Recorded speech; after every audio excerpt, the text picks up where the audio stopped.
Say hello to a new friend on an old road. Take a two-lane trip of memories into mysteries unknown.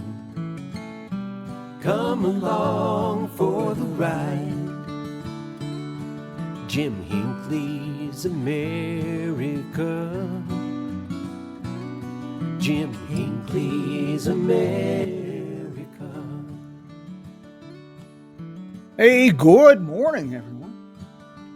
It's a beautiful day here at the studios of Jim Hinckley's America, within spitting distance of legendary Route 66.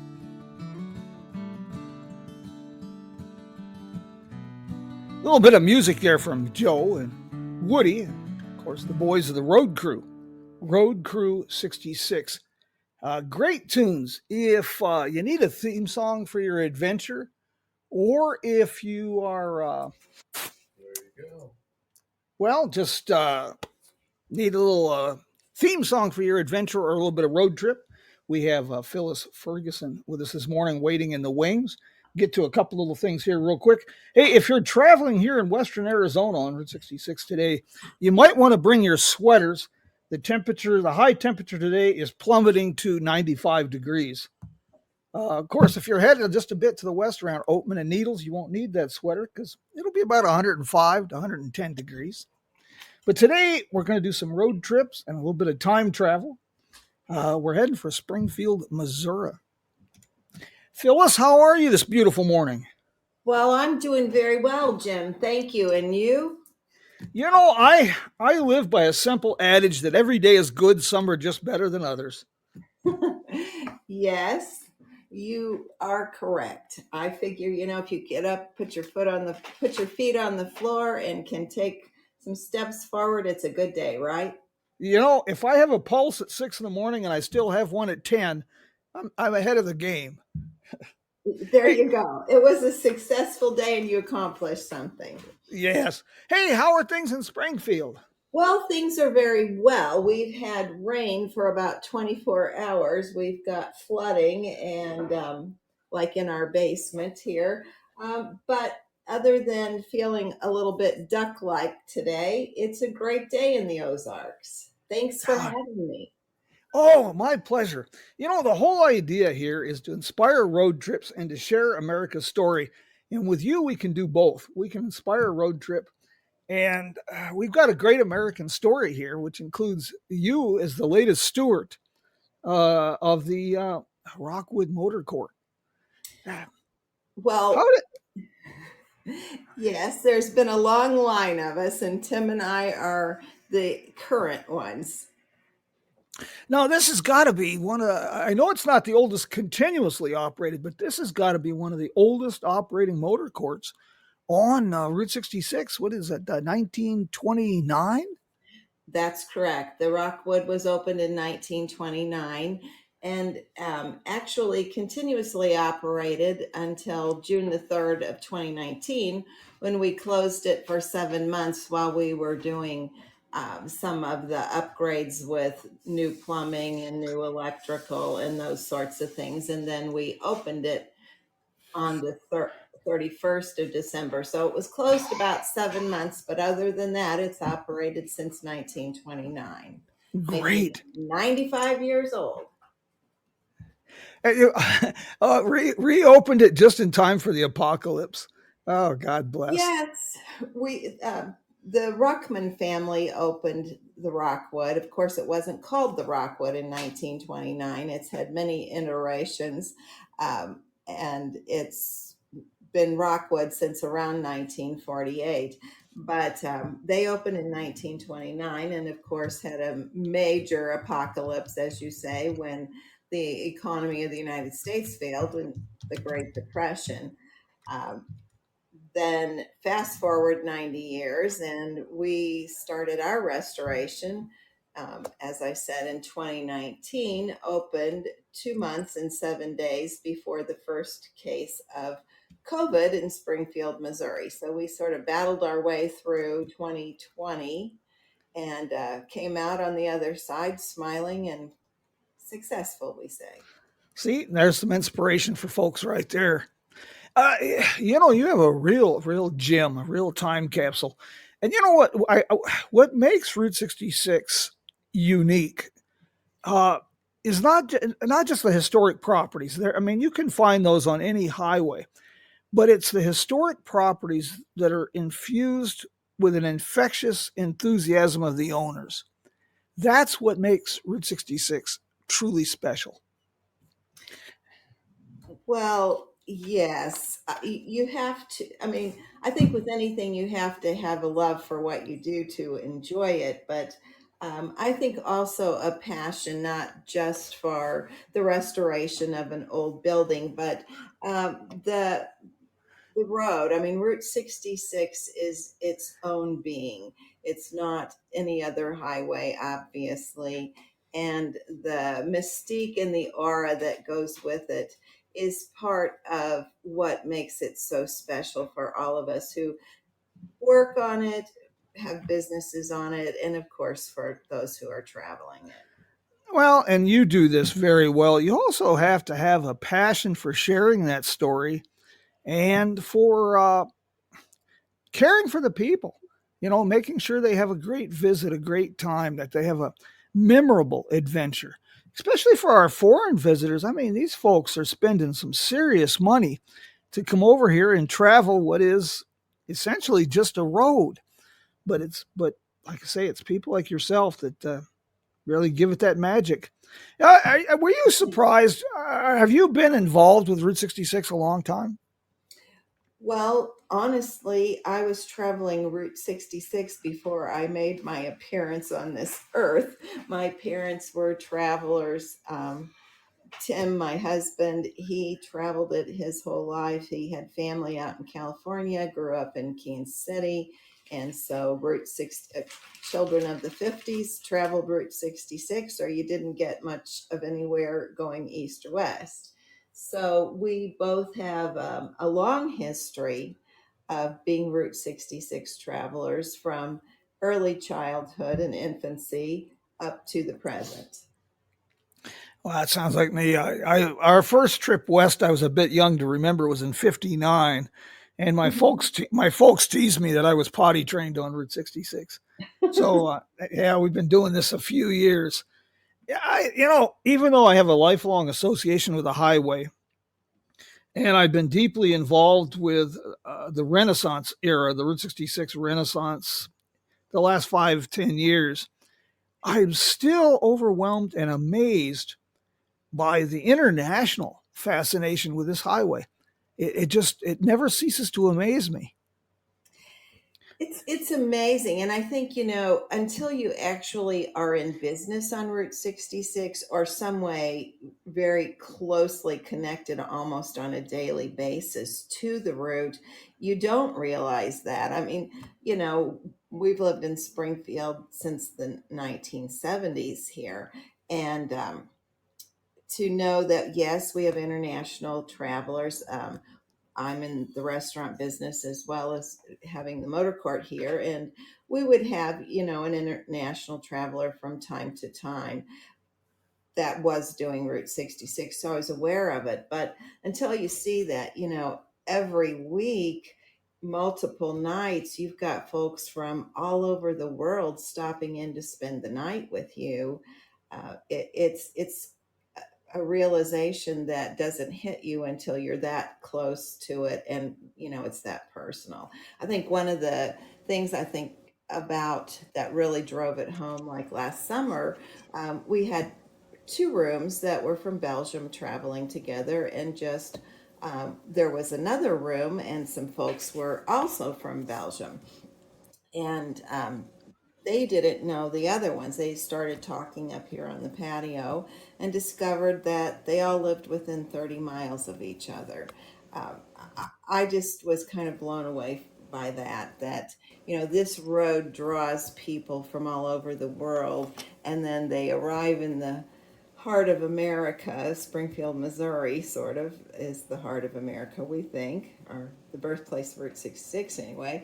And they discover that for their lives, they've lived 30 miles apart and find each other here. That's how I ended up with the Dutch Route 66 Association. Dries Bessels was Mhm. traveling Route 66, and I'd never met the man. He'd contacted me that he and a group were coming through Kingman and would stop for breakfast. And I had arranged that. And the night before, I was working at a rental agency at that time. A gentleman from the Netherlands had rented a car to go to Las Vegas. He was bicycling Route 66.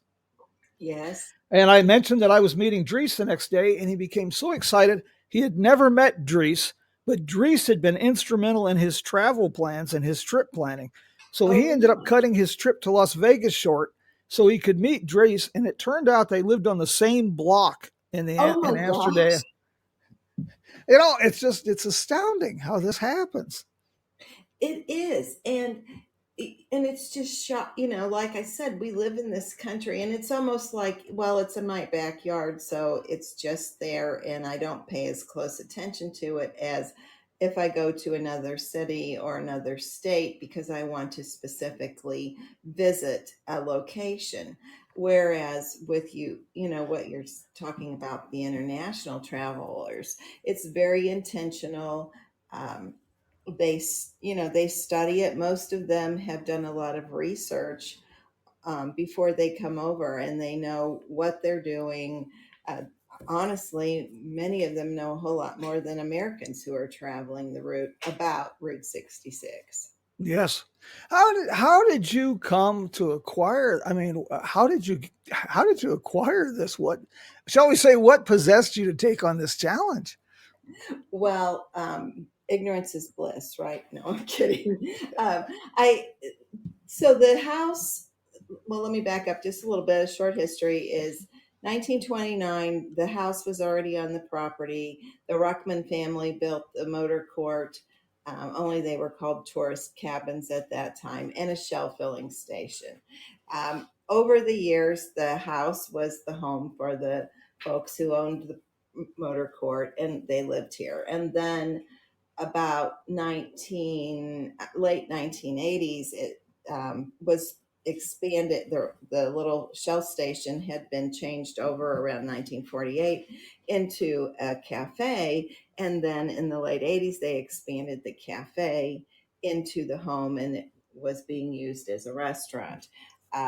So then I was at this time in 2019 the councilwoman and the mayor pro tem of the city of Springfield. So I would welcome new businesses into Springfield and into specifically the northwest quadrant of Springfield, where Route 66 comes in through the west.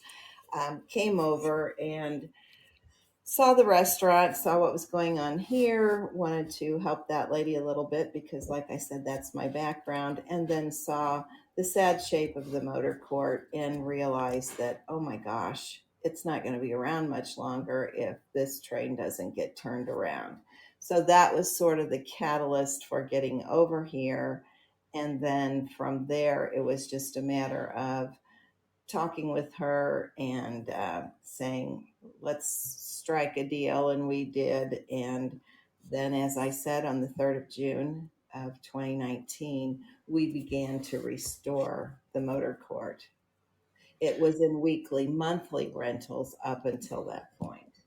Well, that was the fate of many of the old auto courts and motels, and until they became like almost eyesores, and or the property became more value than the motels, and that's one of the things that makes them extremely rare. I, for one, am quite grateful that you have saved this property, and I like the way you put that ignorance can be bliss. Uh, this is a Well, real a real treasure, though. And if people aren't familiar with the Rockwood or Springfield, you've got quite an event coming up. That would be an ideal time to discover both the birthplace of Route 66 Festival.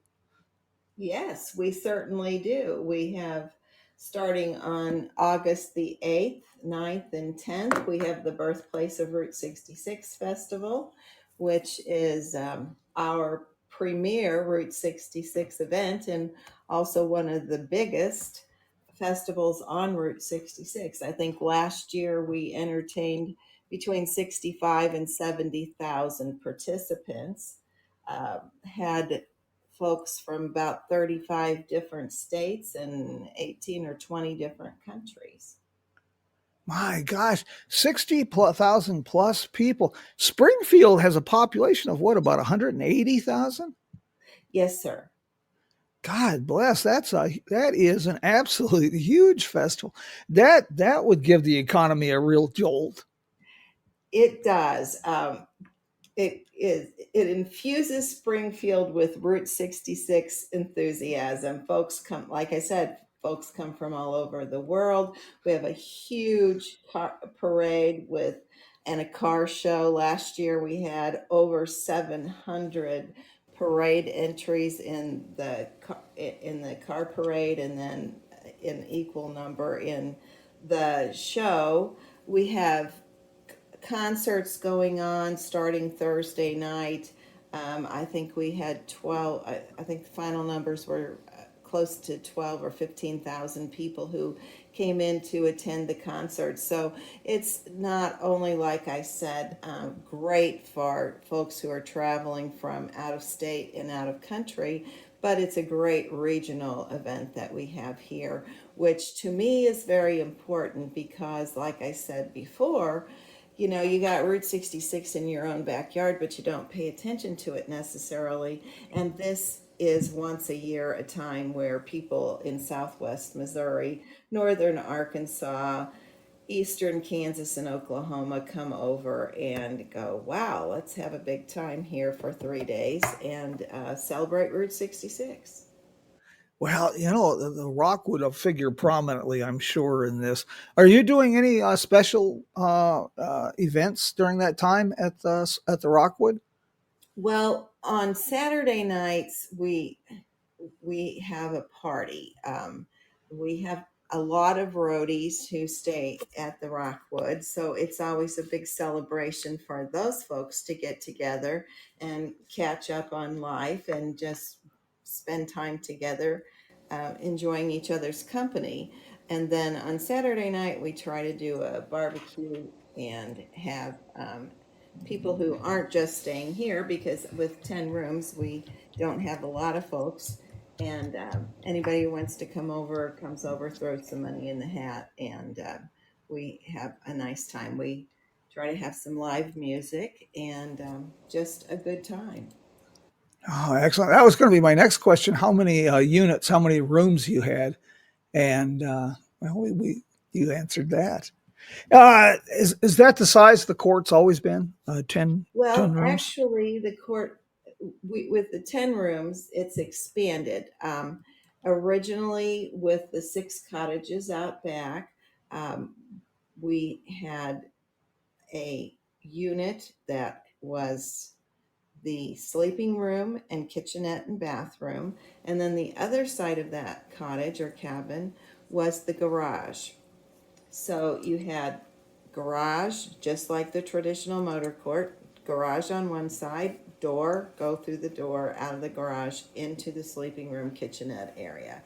And that's how all of the cottages were that way, except one cottage had 2 rooms in it, and then it had an adjacent garage that was a 2-car garage, and then one other little cottage had another garage to it. So around 1960, cars had gotten larger and didn't fit those little garages.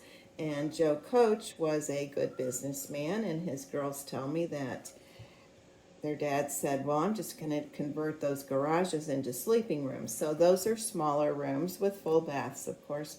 And so that's how the motor court got expanded. And then, as I said earlier, we have the Shell station where folks were at using that as a cafe. And then when the restaurant closed up front, we were like, cafes are great, but I'm already in the restaurant business. I don't need to do any more with that. And we're just going to turn that back into the Shell theme, but make it a room.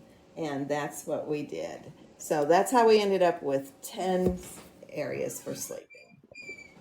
Well, the reviews and the reputation you have developed in a very short time is impressive.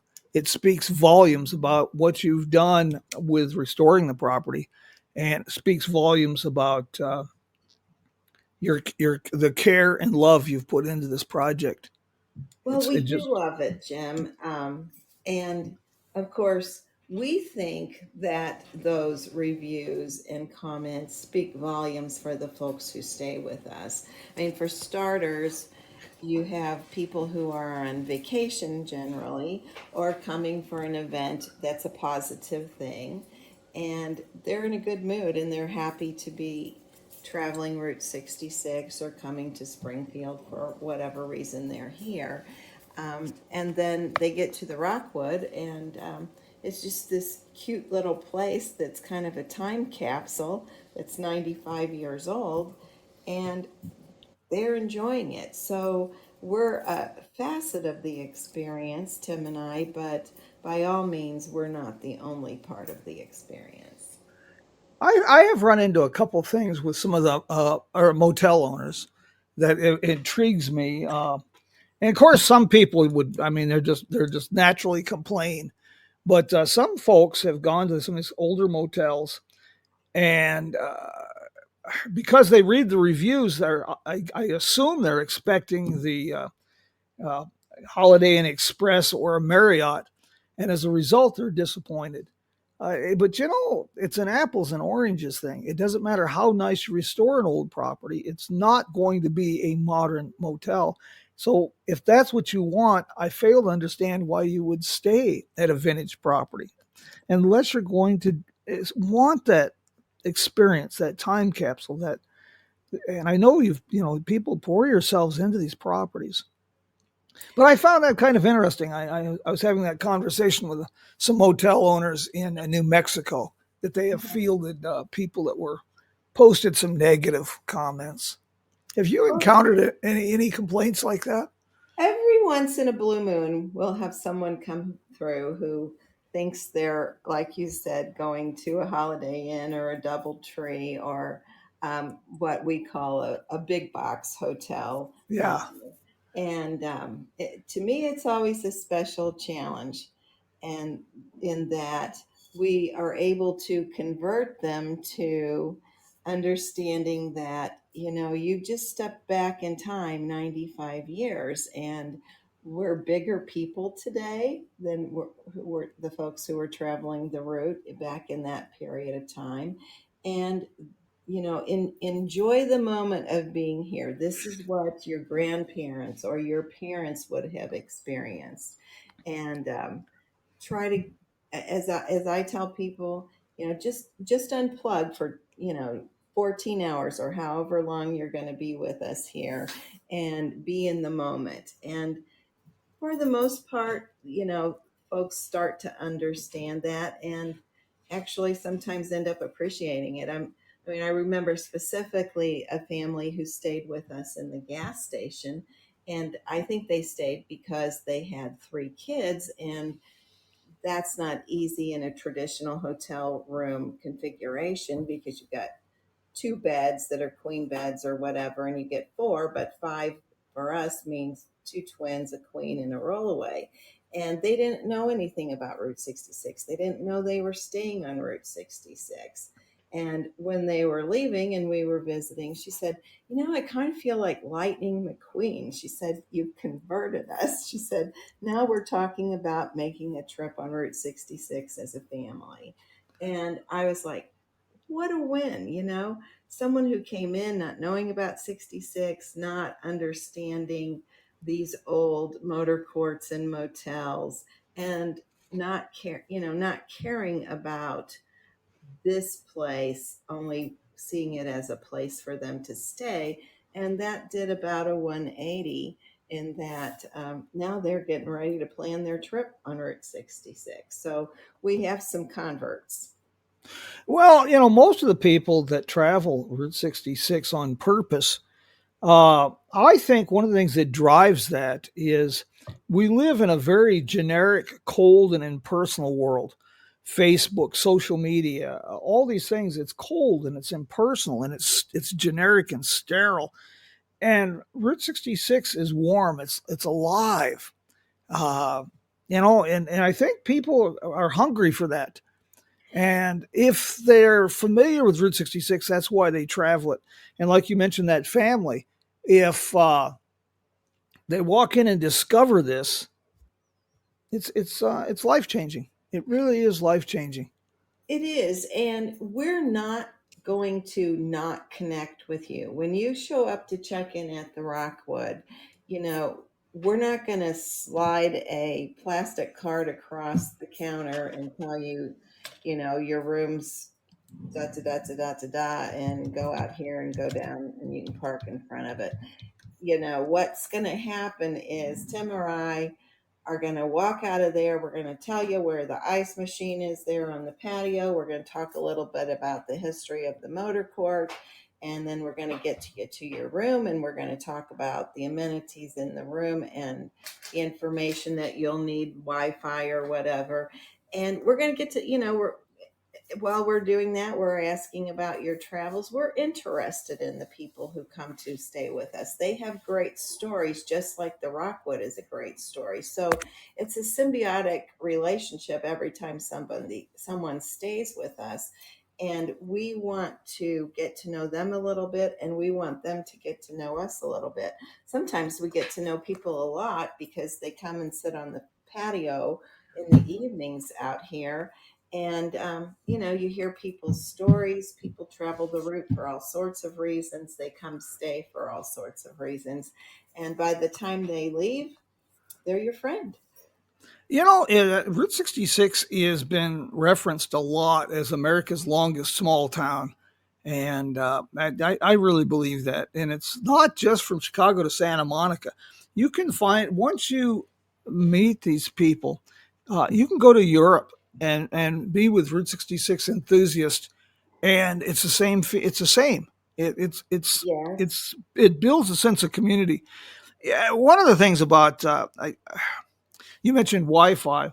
Uh, People can get an authentic Route 66 experience, but with the modern amenities. I really don't think there's a whole lot of people out there that, even though they say they're looking for an authentic Route 66 experience, I don't think they really mean it or they understand what that would mean. So, No, I don't think so either. That was one of the reasons why, when we were redoing plumbing, we moved the shower heads up about a foot, because that authentic Route 66 experience for most men is getting a shower head that hits them about mid chest as opposed to raining down on their heads. yeah, it's you gotta have we're kind of spoiled. I mean, we really are. We look back on what our you mentioned parents and grandparents and others were doing, and yeah, it's the things that they were willing to put up with. We're just not willing to put up with today. Oh my That's gosh. Exactly. I mean, I think about, you know, you're traveling Route 66 back just after the war, say, you know, let's just pick 1948. And, you know, there's a cafe here, a little roadside diner there, but think again that every one of these cottages or tourist cabins here at the Rockwood had a kitchenette in it. So folks were traveling, they were carrying food, trying to keep it cold, trying to find a little grocery store or general store type, and then coming in, staying, you know, the wife mother is cooking a meal for the family, then putting all of her pans back together afterwards, cleaning up, and getting back on the road with no air conditioning in that car, or heat, depending on, well, heat, yes, but no AC for sure. And so it's a complete, you know, we want an authentic experience, and we try to provide that with the setting. But no, I don't think we truly, truly want everything authentic. I've had a few people that get very passionate that when we add an EV charging station, for example, to an old property. Well, we're destroying the authenticity. And I always try to explain them gently. If you really want to experience Route 66, you drive the Mojave Desert in July with the air Hmm. conditioning off, and make sure you stop along the roadside at least once to change a tire. That's right. Or you have to stop because your radiator overheated. Yes. Oh, has the name ever changed, or has it always been the Rockwood? No, it's changed uh, from 1929 to 1948. It changed often. It changed related oftentimes to the name of the owners. You know, like when the White family owned it, it was White's Tourist Cabins. Another time it was AOK Tourist Cabins. But around 1948, after the war, when we believe that things started to stabilize with the economy here in Springfield during World War II, because of the Fort Leonard Wood was built up around Waynesville, Missouri. And we had the O'Reilly General Hospital here in Springfield. So we were having travel into Springfield related to the war. So there was some money finally being infused into this economy, as opposed to in the 30s when things were so tough and still recovering from the Great Depression. So yes, many different name changes up until about 1948. And then around that time is when the sandstone and field rock was put on the cottages, and it became Rockwood Motor Court. I see. And So it was originally just a wooden cabins. yes, they were. And on the back of one of them, where there's a little addition for where the water heater is, you can still see in there. It was just very primitive lap wood siding. Uh, I don't find, and this is not uncommon, of course. I have a copy of the Directory of Motor Courts and Cottages published by AAA. So unless it was a AAA affiliated property, of course, it wouldn't be listed. And I was Hmm. checking this morning, and unfortunately, the White Rock isn't listed. So I can't, I don't have some of the details I like to have. But I did find some of the cottages in Springfield in 1940 to be kind of interesting. Some have extensive details and others don't. For example, all it says about the stuffed pig cottages is that it was $2.50 a night and there was a cafe. Yes. And this one is kind of interesting. Diggin Duggan's cottages was $2. I have no idea the location of Diggin Duggan's cottages. Then we had the Snow White Lodge, of course, the Rail Haven, Yeah. uh, Ozark Tourist Court, Otto's Motor Court, the New Uh-huh. Haven, Max Court, and the Camp Rose Auto Court. So Max Court, this stretch of 66 West College here coming in to Springfield was just full of these little courts.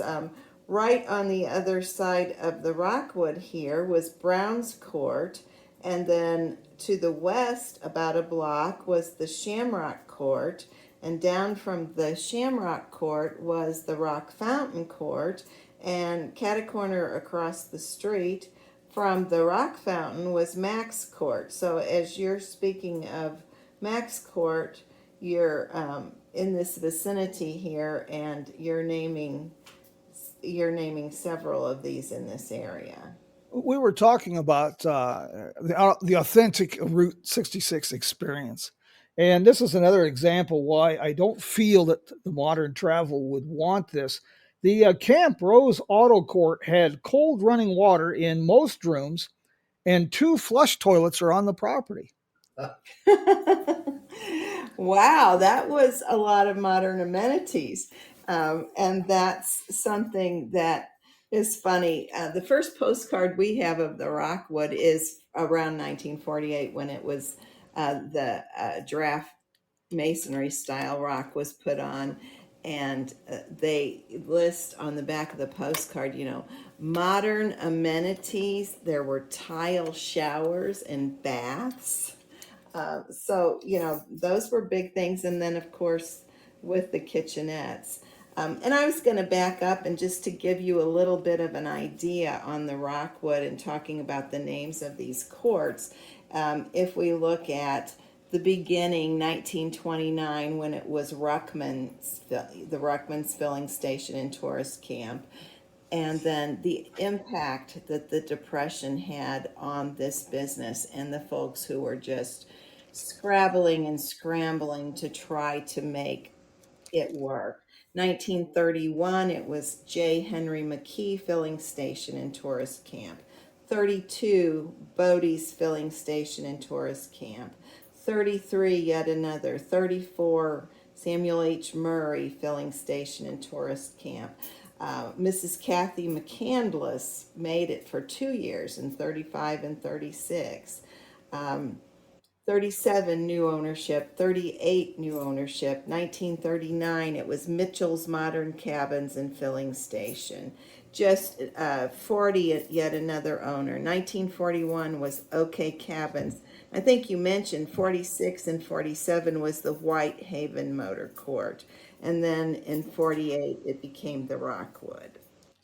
So it gives you an idea of just almost every year people were scratching, trying to keep this court open, keep a business going, and not succeeding. And somebody else picks it up and tries again. And that's a big reason why we believe that we were, the Rockwood was the first, or is the oldest operating, not the first, but in 1929 it's built, and then we got the Great Depression. There's no money to loan, and so then the next one we see comes along, I believe is the Wagon Wheel in 1936, and it was just, there was no money to loan, and it was just too hard to try to make a business successful. Yeah, it was brutal. People don't realize how bad the Great Depression was. Uh, it's astounding. It just really is astounding. I just wrote an article on the Great Depression in the auto industry.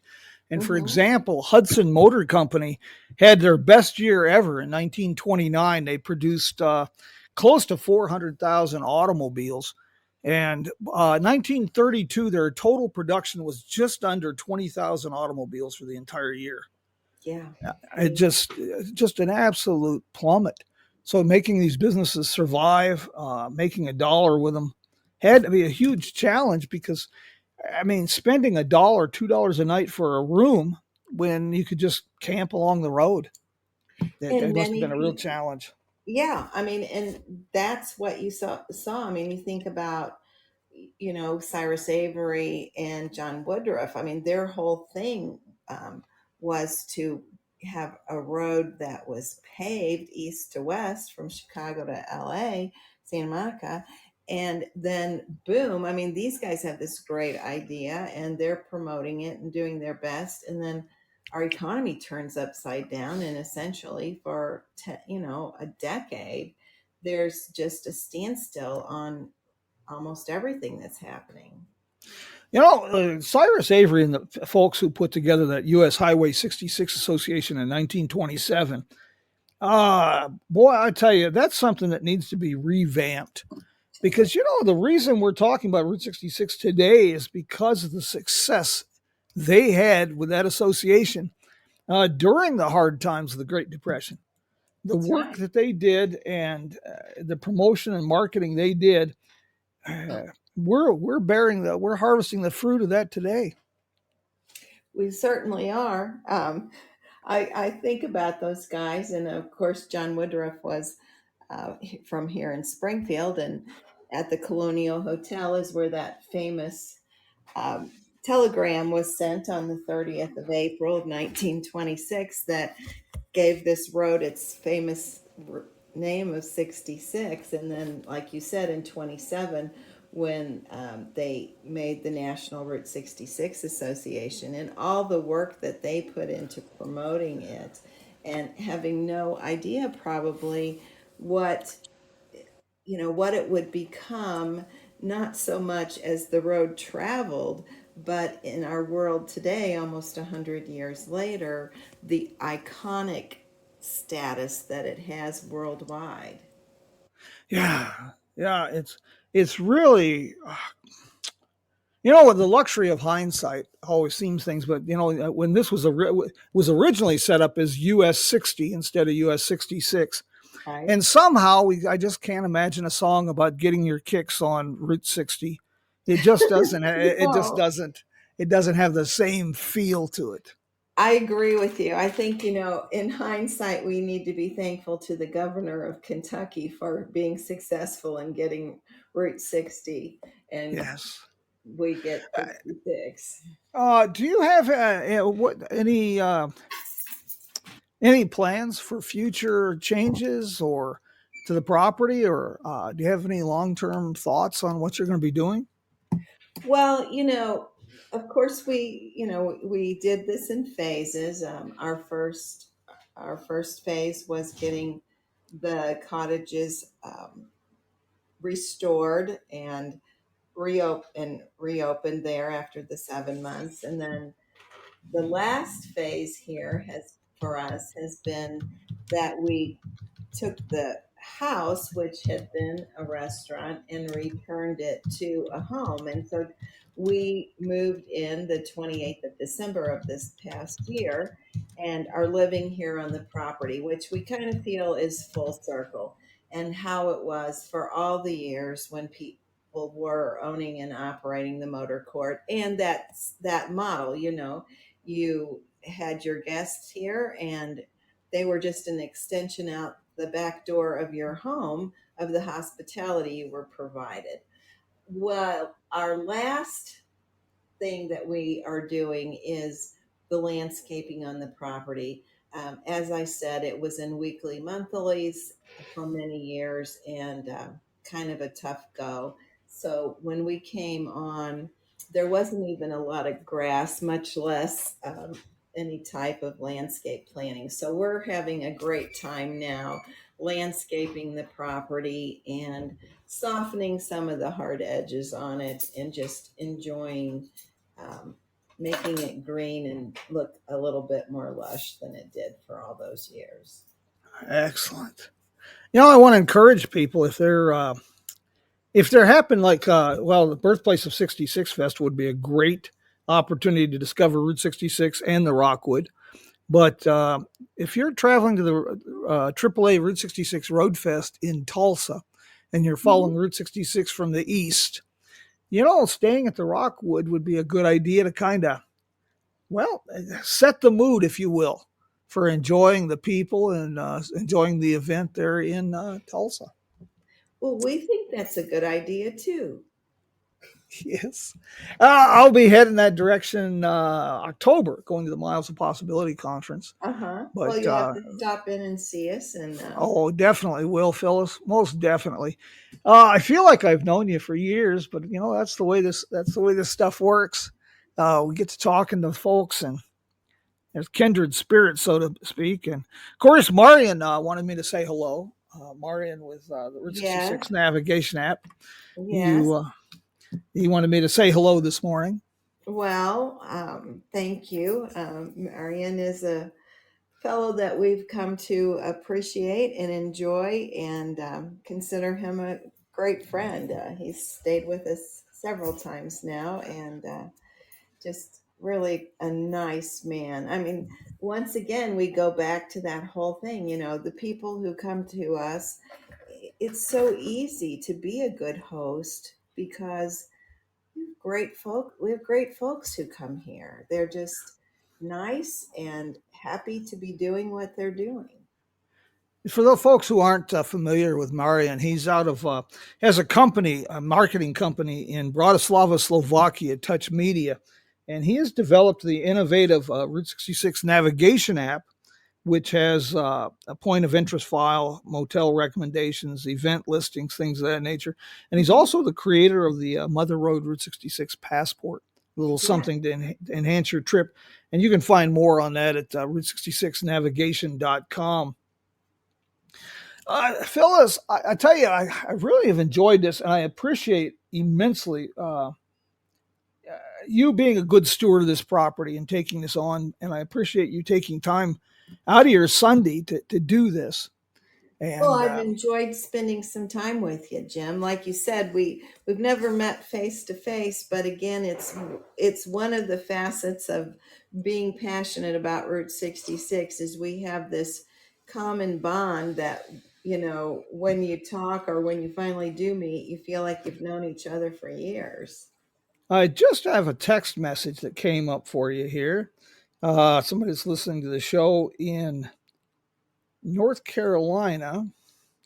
They're asking, do you have any plans to find a way to put EV charging facilities on the property? Well, I don't know. We haven't given it a whole lot of thought.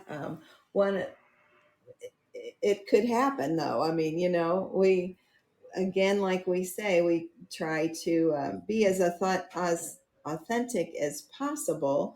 But the flip side of it is we also want to provide the amenities of today's world that makes your trip more comfortable and the necessities that you need. Just a little bug in your ear. Speaking of this, and in answer to this question, there was a fellow I stumbled on in Oregon, and I don't know if he's still around. This was just shortly before COVID, but he was taking vintage gas pumps and leaving them original in appearance, rust and everything, but gutting them and converting them into EV charging stations. Oh, really? That's a cool idea. Yeah, I thought that was kind of a fascinating touch. Let's see if we got any other questions here for you. Well, Penny says that she did not know that you were the mayor pro tem.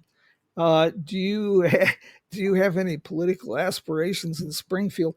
That's kind of a loaded question, I think. But Well, I don't. hello and warm greetings to Penny Black. I just love her and her sidekick and traveling partner, Brenda Sinclair. They always make my day when they show up at the Rockwood. Um, no, Penny, absolutely not. I did what I did, and that those days are behind me. I'm still civically involved, but I won't I, be running for any offices. I'll tell you, you've got to. People say you got to have a thick skin to be in politics, but I think you've got to enjoy doing pinata impersonations. That's just a thankless. That's a thankless job. Phyllis, again, I want to thank you very much. And speaking of motels, before we wrap this up, I do need to give a shout out to a few sponsors and friends Sure. here. And that is, of course, Connie Eccles there at the Wagon Wheel in Cuba. Absolutely. Great And lady up there. David Brenner out at the Roadrunner Lodge. Met David before too. He's a fine fellow. His property, the Roadrunner Lodge, is intriguing. The west side of the property is a one-story motel, and the name escapes me, but it was a 1947 motel. Okay. And then in 1964, the Leatherwood Manor was built as a modern two-story motel, and they built onto the 1947 motel, but kept the one-story wing on the west side, the two-story on the east side.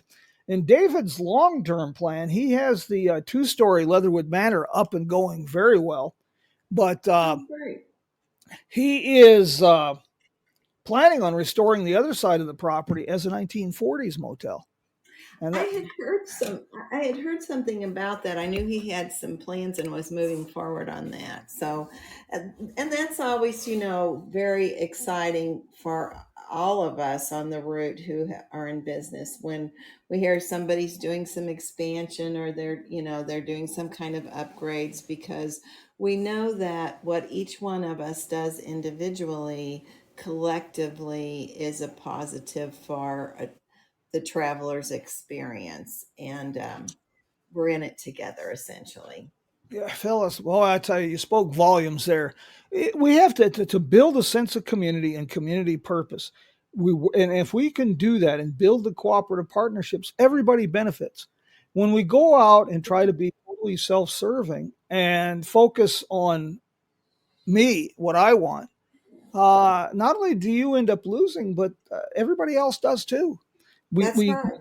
we build this and support each other, and because it is a linear community, and if we treat it that way, it works out for everybody, the traveler and the business owner. I totally agree, and I think that's pervasive throughout the route. I mean, in terms of people who are working and doing business on the route, and the tour, and the tourists understand it too. They know that supporting a business in Arizona supports a business in Illinois or Missouri or Oklahoma too, because we're all connected by this road, and improving it, supporting us, each of us, like I said, individually, is collectively a support too. I got another little surprise for you, a little promotional surprise. I started working with a company called Route Trip USA out of the UK. They're a very, very good company. I'm very careful who I affiliate with and who I put my name on, because that's the only thing I've got of value. But these guys specialize in custom road trips, the United States and Canada. And they've asked me to start writing a monthly a blog for their newsletter and for their website. Good. And so what I'm this month, I am writing one on Route 66 time capsule motels, and we'll be adding the Rockwood to that. Well, thank you, Jim. I appreciate that very much. Yeah, you bet, you bet. These are great folks, and they advertise as being the bespoke road trip specialist. They like to provide custom trips for people, and they do have a started a Route 66 tour package, and they will Oh, that's customize that for cool. people. Yeah, they're really That, Stephen and his wife are they're just excellent people. So Stephen, it's uh, what are their names? I'm sorry. Stephen Disbrow. Okay. Well, It's we'll look It's forward they're to. out of Route Trip USA. They're a London-based company. Uh-huh. Okay. You know, Well, thank you, and thanks, and our thanks to them also. yeah, you bet. And something else, I will get you the address. I just spoke with Zenick Jurisic, Yeah. and we will again this year, as has been the tradition at all of the European Route 66 festivals. There will be an information booth, and with brochures, photographs, and someone there to answer questions. And I will get you a mailing address. So if you want to send photographs or brochures or anything for the European Route 66 Festival in August. Yes, we would really like to do that. And someday we would really enjoy going to that festival, to be there to enjoy it and also to promote Route 66 and the Rockwood Motor Court. Unfortunately, it's in August, which is always one of our biggest months. And we Yeah. also have the Route 66 festival going on here in Springfield. But we'll show up someday and meet some folks that we've either met, a time or two here or there as they've traveled Route 66, or just like we're doing today, we've talked with one another, and we know each other, but we haven't been face to face, and we want to do that. Well, Delvin. Delvin Harbor's with us. He is with the California Historic Route 66 Yeah. Association. And Delvin just retired on us, didn't he? yes, he did. And he just posted here that he is planning a road trip this year, and he would like to stay at the Rockwood. Well, I hope that he does. We've had a couple of little snippets of conversation, and I think we're going to figure out that he and I are distant cousins or something. It's stranger things have happened on this road. I guarantee you. It's, Yes, that's it's so true. But I'm looking forward to meeting Delvin. I know he's out in California, and that's far away from Missouri. But once you get on the road, it'll just be bringing him right to us. We're looking. Well, it's quite a drive, but as my pa always said, the world's round. You head east long enough, you're out west. So There you go. you There you just you go. just keep going. One more there for you from Missouri, and if you're traveling Route 66 in Missouri, uh, if you enjoy juvenile humor, you got to go see Louis Keene, and Yeah. at the Uranus Fudge Company and General Store.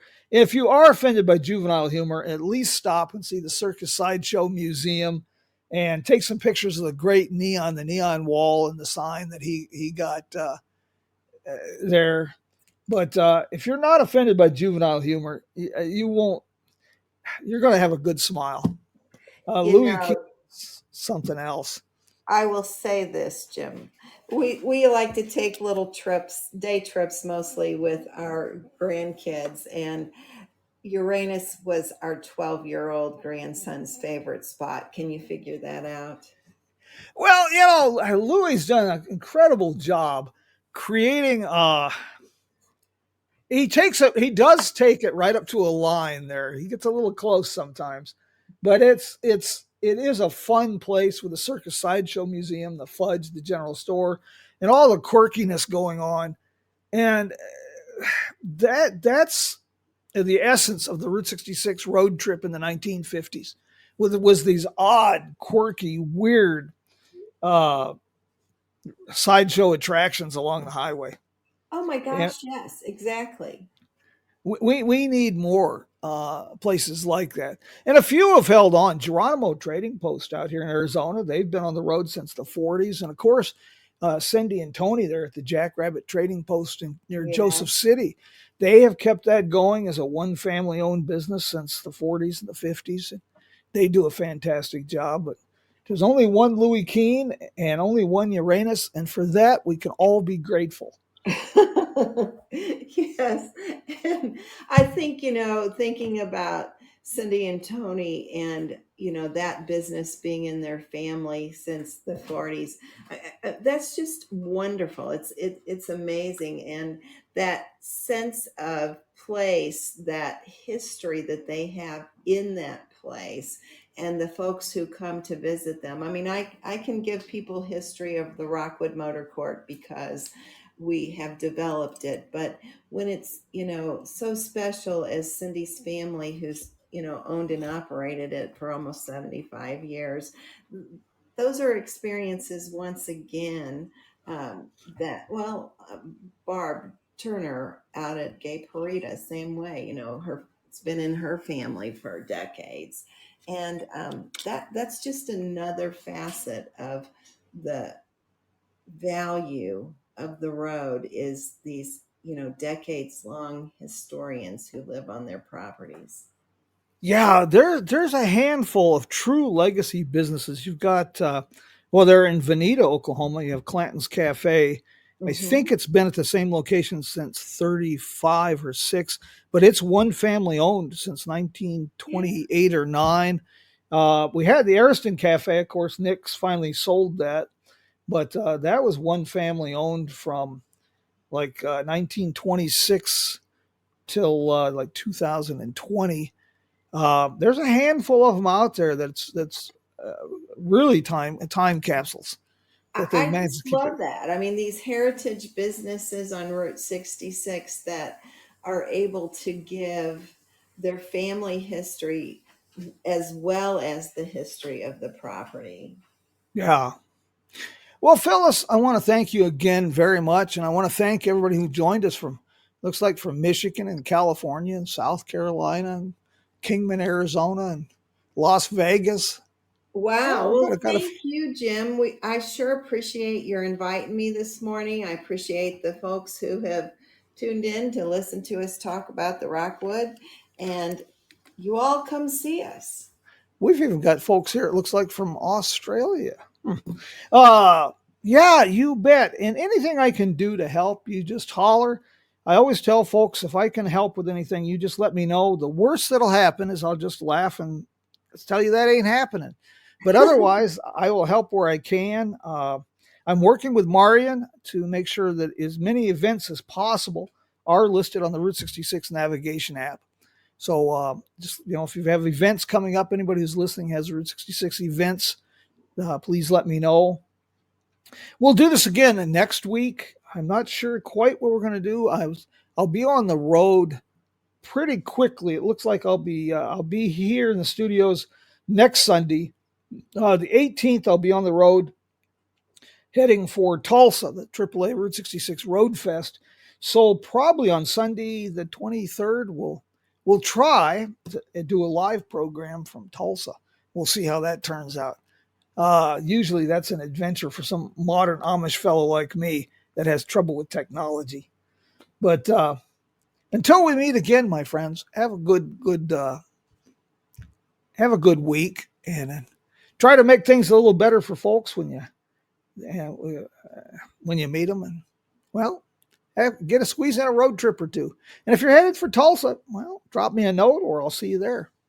Phyliis, again, thank you very much, and I hope you have a great day. Thank you, Jim, and the same to you. Have a good trip to Tulsa, and we'll talk again another time. You bet. I'll see you in October. Okay, sounds good. Bye for now.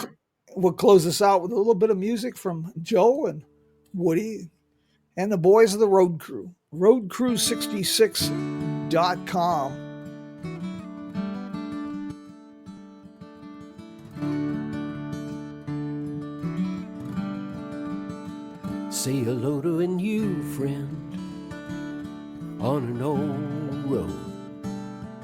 Take a 2-lane trip of memory. We will have this program. Unknown. We will be publishing this program later this morning and archiving it. Jim Hinckley's America.